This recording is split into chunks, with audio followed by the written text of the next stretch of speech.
رسالہ مکیہ کے اندر علامہ قطب الدین دمشقی نے بڑی پیاری بات کہی کہ لا یصل العبد حقیقت الایمان حتی یتحقق امرین، بندہ ایمان کی حقیقت کو تب تک نہیں پا سکتا جب تک دو چیزوں پہ اسے کامل یقین نہ ہو جائے، ایمان کی حقیقت پہ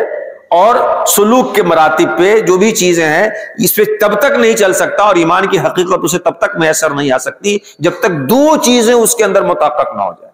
نمبر ایک کہ اللہ ہر چاہے پہ قادر ہے، نمبر ایک ان اللہ علی کل شیء قدیر،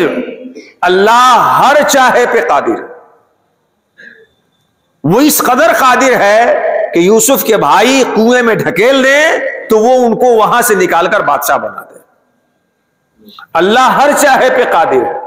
وہ اس قدر قادر ہے کہ نمرود ابراہیم کو آگ میں ڈال دے تو وہ آگ کو ان کے لیے گلزار بنا دے۔ اللہ ہر چاہے پہ قادر ہے، وہ جو چاہے کر سکتا ہے۔ فرعون جس موسیٰ کے ڈر سے کتنوں کو قتل کیا،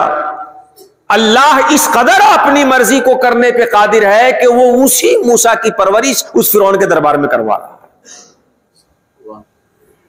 تو سب سے پہلی چیز ایمان کی حقیقت کو پانے کے لیے جو ہمارے اندر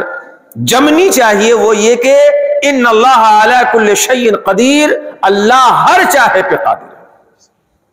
وہ چاہے تو رات کو دن بنا دے، دن کو رات بنا دے، وہ چاہے تو ابرہہ جیسی لشکر کو ابابیل سے نیست و نابود کر دے،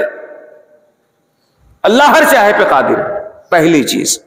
اور دوسری چیز یہ کہ اللہ جو کچھ بھی کرتا ہے اس میں ہزاروں حکمتیں ہوتی ہیں۔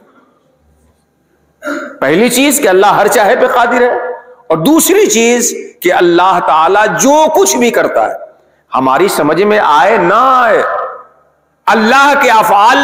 میں چھپی حکمتوں سے ہمیں باخبر نہ ہو پانا، ہمارا مطلع نہ ہو پانا، یہ اللہ کے فعل کو عبث اور لغو نہیں کرتا۔ اللہ کے ہر فعل میں ہزاروں حکمتیں ہوتی ہیں، اللہ جو کرتا ہے اس میں ہزاروں حکمتیں ہوتی ہیں۔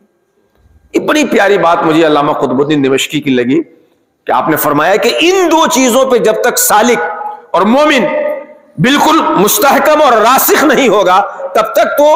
شبہات کے بادل گھیرے ہوئے اس کے ہوں گے، شکوک کے گھٹا ٹوپ اندھیروں میں پھنسا ہوا ہوگا، وہ اوہام اور طرح طرح کی پیچیدگیاں اس کے لیے ہوں گی۔ ان ساری پیچیدگیوں کو اپنے راستے سے ختم کرنے کے لیے ان دو باتوں پہ سالک کو اور مومن کو کامل یقین ہونا چاہیے کہ اللہ جو چاہے وہ کر سکتا ہے، اور اللہ جو کرتا ہے اس میں ہزاروں حکمتیں ہوتی ہیں۔ اسی لیے حضرت ابراہیم نے جب نبی کریم صلی اللہ علیہ وسلم کو بھیجنے کی اللہ سے دعا کی تو ربنا وابعث فیہم رسولا منہم، اے اللہ ایسا رسول بھیج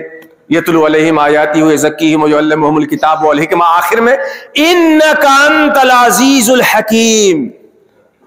اے اللہ بلا شبہ تو عزیز ہے، غالب ہے، تو جو چاہے وہی ہوگا، اور تو حکیم ہے، جو کچھ بھی تو کرتا اس میں ہزاروں حکمتیں ہوتی ہیں۔ تو یہ دو چیزیں اپنے اندر جمائیے،